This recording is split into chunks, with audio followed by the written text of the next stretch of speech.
Didn't Grandpa Harold work on a boat or stow on a boat or something when he was a kid? Or Well, Grandpa the Harold that you know, my dad, had a terrific history. He was an adventuresome person, and as I say, he went to work when he was 13, and that's no kidding. He worked with his father, rowing a boat with his dad, towing boom logs, which were used to confine lumber that had been dropped in the water, don't you know, to keep it contained, logs, etc., that were going to be put onto boats. And all the loading in those days was by hand, you know what I mean, or by a winch or whatnot, you know, one piece at a time. There wasn't all this palletized stuff they have now and forklifts and so on and so forth. It was all muscle power.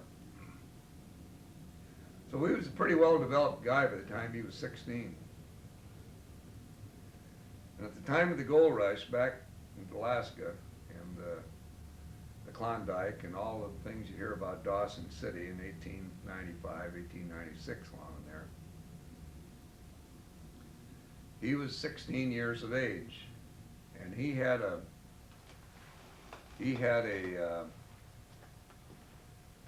dad that probably at the time had wanted to go to the gold rush like the rest of the people were running up there. So the passage on the boats in those days was not that great.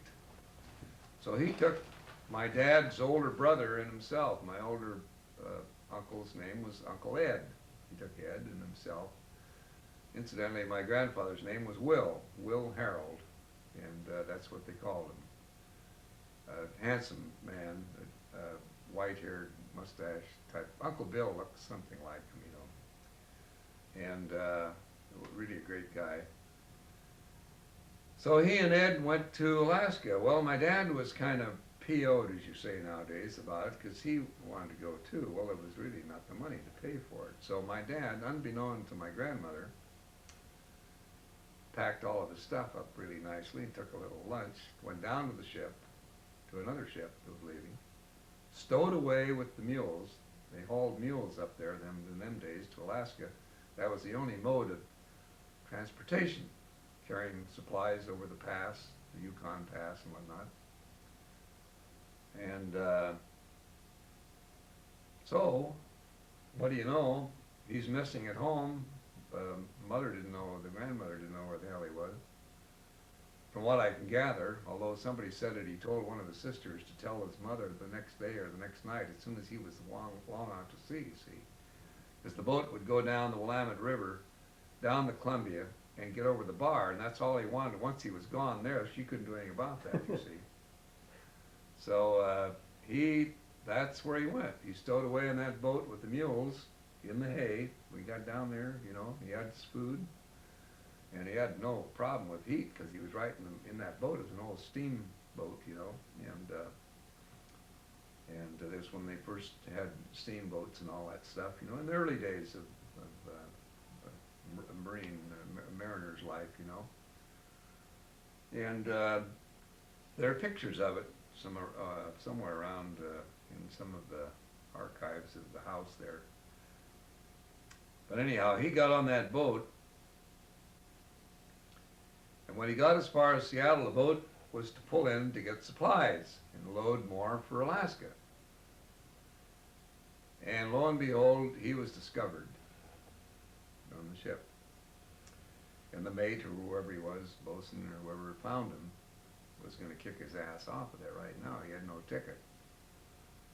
And he couldn't prove that he'd paid anything, but he was telling the guy that he did and all this. Man, the guy probably knew, and you little bastard, you know, I'm going to show you. Well, my dad had found a couple bottles of whiskey that somebody had stowed in that hay, you see, and probably the guy that was taking care of the mules. He had, you know, he always had a way of, well, you stole some whiskey and you'd stick it away, don't you know? It was better than having no whiskey at all. And he found that whiskey, and he told this guy, this mate, whoever he was, I know where there's 2 bottles of whiskey, And if you don't kick me off the boat, I'll tell you where it is when we leave. That's the story that he tells us, and I'm sure it's true. You know, I believe my dad. He told wonderful stories, and that's how he beat his way to Juneau, Alaska. That was in 1896. He was on the back porch at home there. There's a plaque that I made. Maybe you saw it. It says, Will Harold. Well, if you're interested in family history, someday take that home with you. You might talk Ram into it now when you go back there. Just tell her, do you want this thing? Maybe could I have that and take it and hang it in my room? If you like that, that gives the story of it. See, it shows the gold miner. You know, I've burnt that all in with a burning tool and a gold pan. You did, maybe you saw it, maybe you didn't, but I think I did, yeah. it's all there, and it kind of gives a little story of him going to Alaska. See, Will Harold, and I made that for my mother after he died. You know, and she always liked that. There was a piece of driftwood that I found down in Alameda, California, on the beach, and I carved it up that way, you know. And when he got to Juneau, Alaska, and went on up to Ketchikan, where the gold miners or people seeking gold had already created a town there, and he went over the Chilkoot Pass, and you've seen the picture, I'm sure, of the Alaska Gold Rush, and men going up that mountain. There's a string of men. Yeah.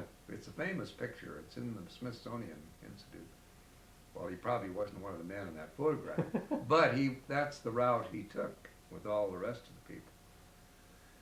But prior to that, he met and found his brother and his father, and believe it or not, and that's where he found them, in Ketchikan, Alaska. Interesting. And that was in 1896, so you can see what a venturesome guy he was. And they went on up, and they found some gold. They brought a little bit of gold back, enough to build a house on 22nd and Roosevelt, and I told you we were born just up the street there, see, from there. So you got some real roots there, you know, as far as the family's concerned.